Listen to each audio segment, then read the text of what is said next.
En los años 50 llega a la universidad una nueva generación de estudiantes. Son en su mayor parte hijos de los vencedores, jóvenes que no han participado en la guerra civil y que han sido educados en el franquismo.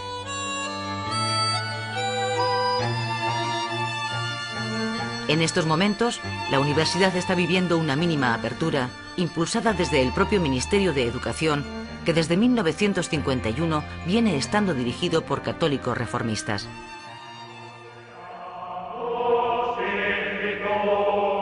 Esta tímida liberalización permite que algunos estudiantes, entre ellos los comunistas, se organicen para intentar acabar con el enorme poder del Sindicato Único de Estudiantes, el SEU. En febrero del 56 se produce un enfrentamiento a tiros entre estudiantes. Uno de ellos, falangista, resulta herido muy grave. El régimen reacciona con extraordinaria dureza. Decreta por primera vez desde la guerra el estado de excepción y cierra la universidad. Los responsables de educación son cesados. Medio centenar de estudiantes y profesores son detenidos y encarcelados. Este episodio marca el momento en el que el régimen empieza a perder el control de la juventud universitaria. A partir de entonces, la oposición de la universidad al franquismo no dejará de crecer.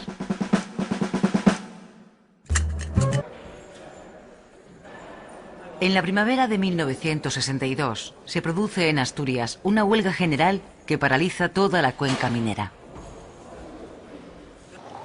En este conflicto aparece por primera vez Comisiones Obreras, sindicato de inspiración comunista que va a liderar la acción de la oposición obrera al franquismo con el apoyo de la Unión General de Trabajadores y de otros pequeños sindicatos. La huelga de Asturias se extiende a otros puntos de España, pero donde obtiene una respuesta más amplia es en el País Vasco. El conflicto obrero alcanza tal envergadura que el gobierno declara de nuevo el estado de excepción.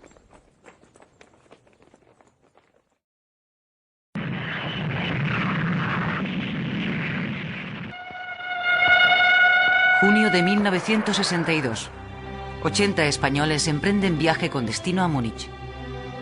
Allí se van a encontrar con otros 38 españoles del exilio. Todos ellos se disponen a participar en el cuarto Congreso del Movimiento Europeo.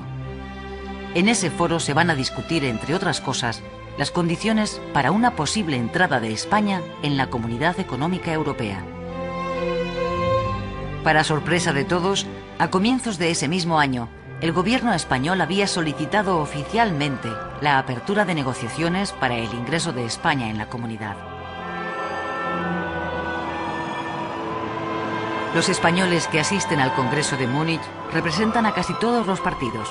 Hay republicanos, monárquicos, democristianos y socialistas. Es la primera vez desde la guerra que la oposición democrática de dentro y de fuera de España se reúne públicamente.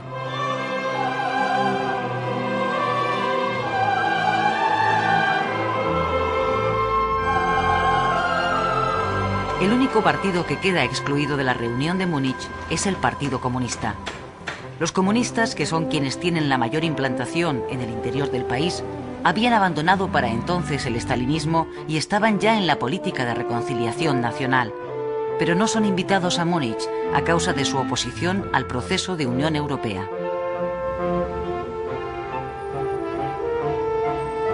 Después de varios días reunidos, los asistentes al Congreso aprueban una resolución que recoge las condiciones que España deberá cumplir para poder aspirar a integrarse en Europa. Principalmente, la restitución de instituciones democráticas en el país y su renuncia a toda clase de violencia.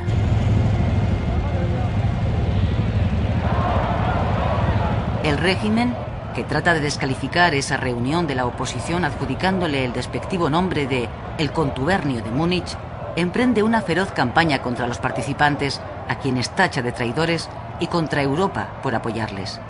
Además, el gobierno declara un nuevo estado de excepción en toda España.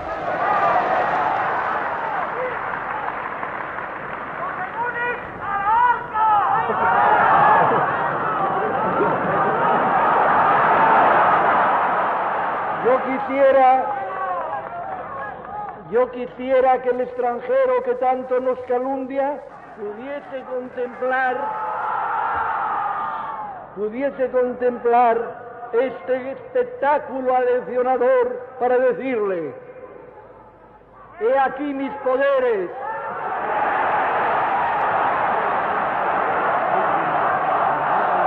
Europa cierra las puertas a la España del general Franco.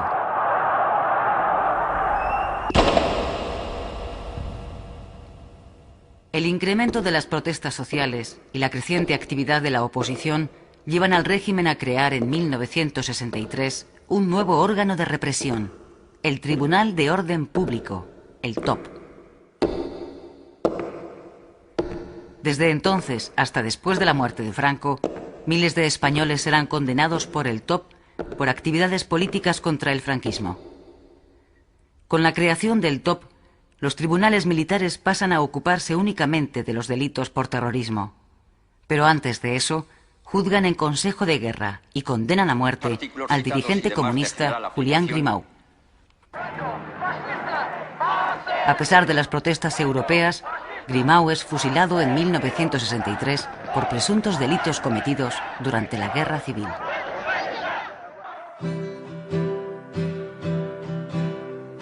La corriente modernizadora que llega de Roma, donde se está celebrando el Concilio Vaticano II, permite a una parte de la Iglesia española iniciar un importante proceso de cambio. Los sacerdotes jóvenes y los católicos progresistas se acercan al mundo obrero tradicionalmente alejado de la Iglesia. A finales de los años 50, un pequeño grupo de sacerdotes jóvenes habían iniciado en España la experiencia francesa de los curas obreros.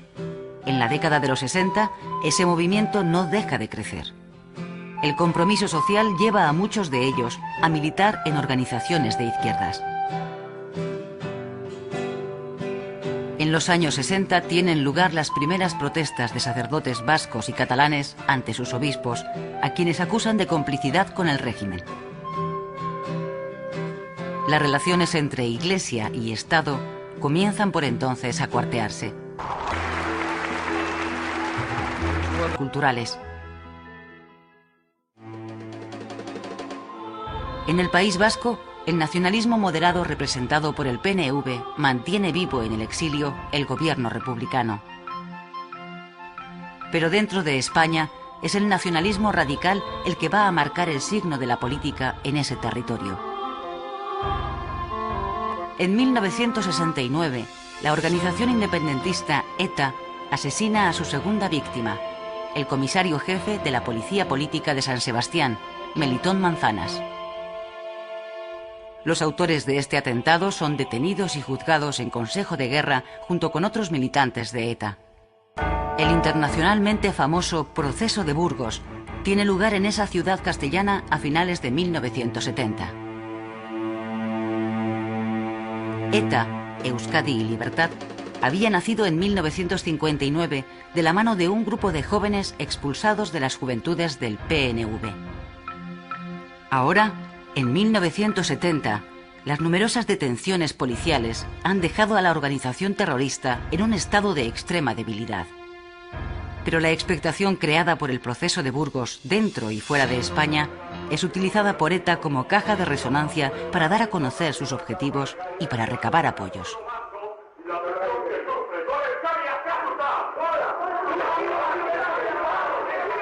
Seis de los juzgados en ese Consejo de Guerra son condenados a muerte. Pero las movilizaciones populares, en España y en el extranjero, reclamando clemencia, obligan a Franco a conmutar la pena capital por cadena perpetua. La represión indiscriminada contra todo el nacionalismo vasco está produciendo el efecto contrario al perseguido por el régimen. ETA crece cada vez más, gracias a los apoyos que recibe de la sociedad vasca.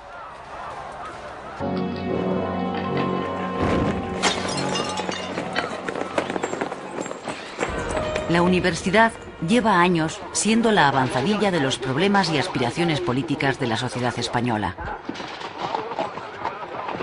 Las aulas son un frente permanente de lucha contra el régimen. Las manifestaciones, las huelgas y los enfrentamientos con la policía se hacen cotidianos. En la década de los 70 se hace evidente que el franquismo ha perdido definitivamente el control de la universidad, que se convierte en un vivero de dirigentes de los partidos políticos del futuro.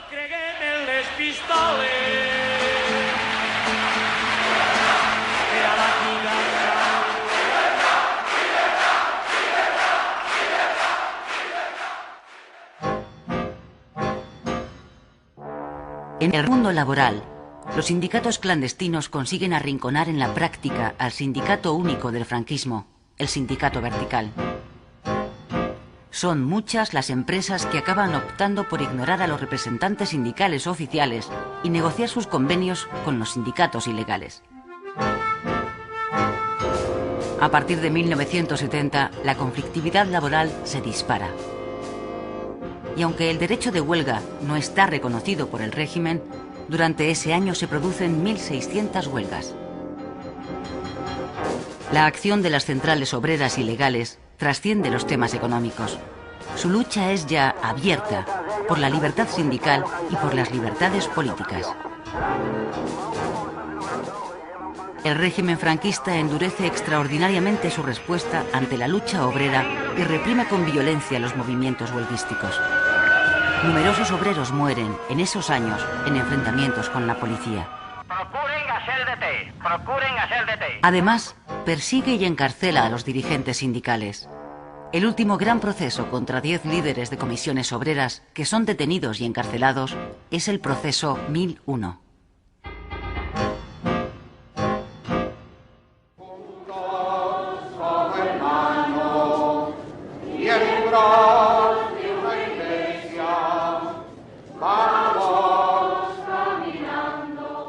El paulatino e irreversible alejamiento de la Iglesia respecto al régimen se acelera en los años 70. La Iglesia no está dispuesta a hundirse junto a la dictadura y comienza a prepararse para el futuro.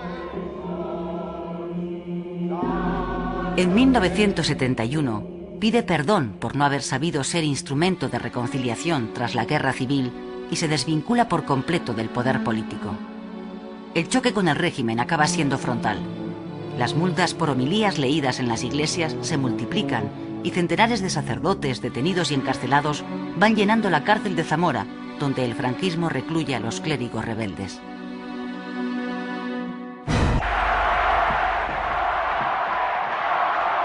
La oposición, que ha ido ganando presencia en la calle e influencia en la sociedad, empieza en 1974 a dar pasos hacia su unidad. El Partido Comunista anuncia en Ginebra su intención de alcanzar una gran alianza entre las fuerzas políticas y sociales para lograr la ruptura democrática. Semanas después, nace la Junta Democrática de España, una plataforma unitaria de oposición a la que el Partido Socialista y otros pequeños partidos no se suman. ¡Camaradas! ¡Hasta Madrid! Primer secretario, Isidoro. Ese mismo año, 1974, el PSOE aborda en el Congreso de Suresnes la plena renovación del partido. Del Congreso sale una nueva dirección compuesta por hombres jóvenes. Todos ellos viven en España y ninguno ha participado en la guerra civil. El nuevo secretario general del PSOE se llama Felipe González.